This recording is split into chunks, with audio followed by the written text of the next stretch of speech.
Part first में अपन ने magnetism को डिसाइड किया के बारे में एक्सप्लेन किया था। मैग्नेटिज्म किसके कारण जनरेट होता है, कैसे होता है, इसके बारे में डिस्कस किया था।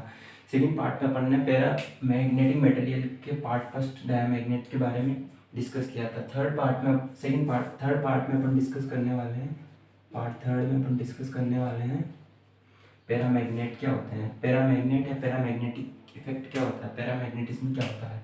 पैरामैग्नेट्स मटेरियल के बारे में बात कर रहे हैं तो पैरामैग्नेट्स के बारे में बात करते हैं। तो फर्स्ट में क्या होता है कि डायमैग्नेट्स में क्या होता है, डाइपोल, जब मैग्नेटिक फील्ड क्या होता है, जीरो होता है, तब क्या होते हैं, डाइपोल मोमेंट नहीं होते हैं।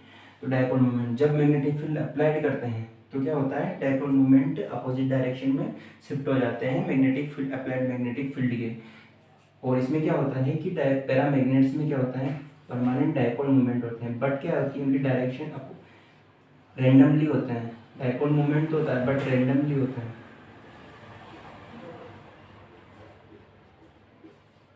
डाइपोल मोमेंट तो होते हैं बट क्या होता है, रेंडमली होते हैं। ठीक है, जब क्या होता है, magnetic field is zero, magnetic field की स्ट्रेंथ क्या है, zero, D equal to zero या H equal to zero. Magnetic field क्या है, जीरो, तब क्या है कि रेंडमली होता है, रेंडमली। डाइपोल मोमेंटम क्या है, रेंडमली।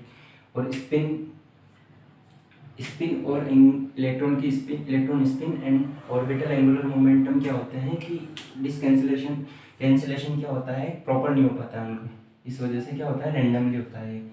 तो जब अपन मैग्नेटिक फील्ड अप्लाइड करते हैं B इक्वल टू डायरेक्शन में, तो क्या करता है कि ये मैग्नेटिक फील्ड की डायरेक्शन में शिफ्ट हो जाते हैं। डाइपोल मोमेंट मैग्नेटिक फील्ड की डायरेक्शन में शिफ्ट हो जाते हैं। उसमें तो क्या था कि डाइपोल मोमेंट ही नहीं था, इसमें डाइपोल मोमेंट है बट क्या है, वो अपोजिट डायरेक्शन में शिफ्ट हो रहे थे। ये किस डायरेक्शन में, मैग्नेटिक फील्ड की डायरेक्शन में शिफ्ट हो रहे थे, वो अपोजिट थे, इस वजह से क्या कर रहे थे, एक दूसरे को, मैग्नेटिक फील्ड और डायमैग्नेटिज्म क्या कर रहा था, एक दूसरे को रिपेल कर रहा था। बट इसमें क्या है कि मैग्नेटिक फील्ड अप्लाइड हो रहा है तो ये क्या कर रहा है, अट्रैक्ट करेंगे एक ही डायरेक्शन में दोनों, तो ये क्या कर रहे हैं, एक ही दूसरे को अट्रैक्ट कर रहे हैं। मैग्नेटिक फील्ड और पैरामैग्नेटिज्म क्या कर रहा है, एक दूसरे को अट्रैक्ट कर रहा है, डाइपोल मोमेंट्स, नॉट एक्सलेशन। ठीक है, इसके बाद अपन बात करते हैं कि इसकी प्रॉपर्टीज क्या क्या है। फर्स्ट प्रॉपर्टीज में क्या लिख सकते हैं अपन, फर्स्ट प्रॉपर्टी में वही है कि परमानेंट इट हैव या they have, it have permanent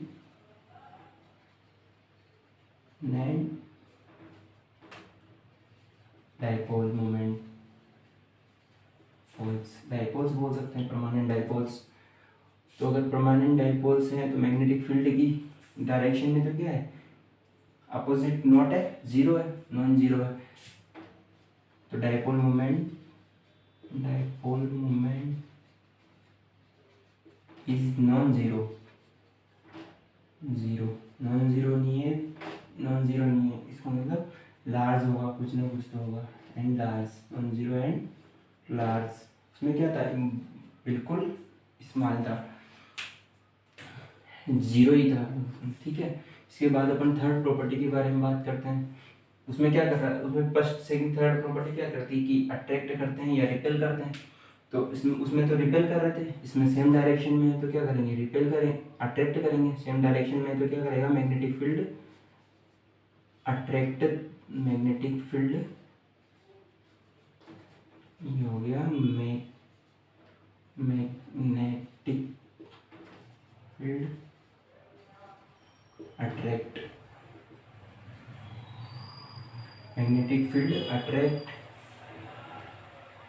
the, ठीक, attract the magnetic field, attract the magnetic field, attract the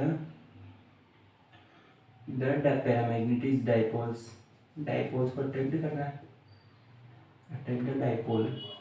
ठीक है, मोमेंटम,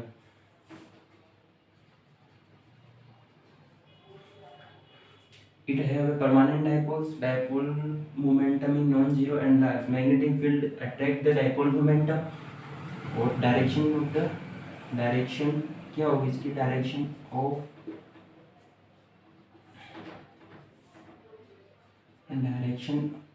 क्या है, direction of magnetic dipole moment की क्या है, direction of dipole momentum,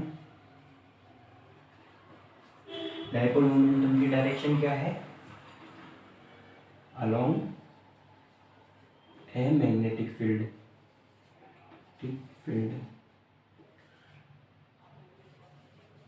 along a magnetic field, direction क्या है, अलोंग ए।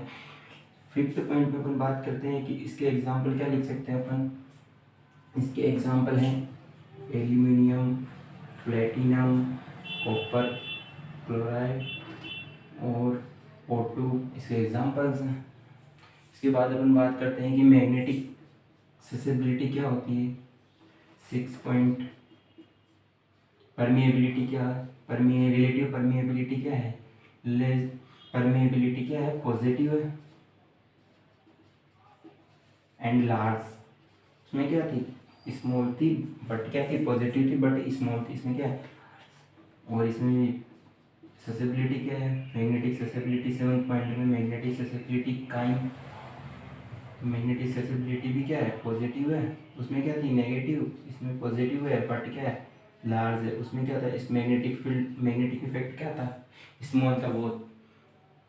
इसके बाद अपन बात करते हैं कि डिपेंडेंसी किस पे है, dependency.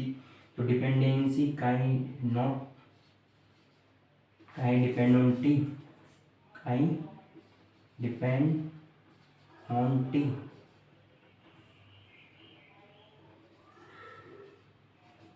Kind depend on T but not depend on B.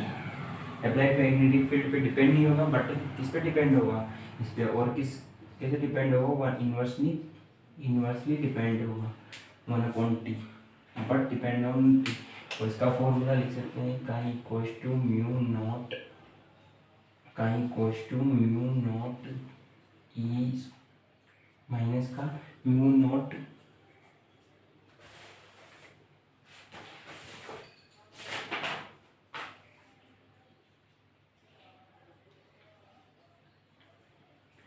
इसका फॉर्मूला है काइम एन म्यू नॉट का square mu upon 3 KT।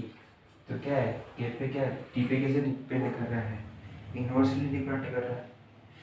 Mu square है क्या, म्यू स्क्वायर 3 KT, तो कैसे डिपेंड कर रहा है, इन्वर्सली डिपेंड कर रहा है।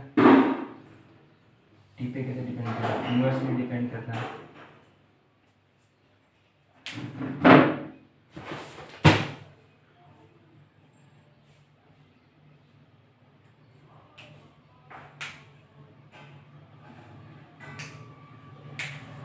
ठीक है, अगले पार्ट में अपन डिस्कस करेंगे फेरोमैग्नेटिक।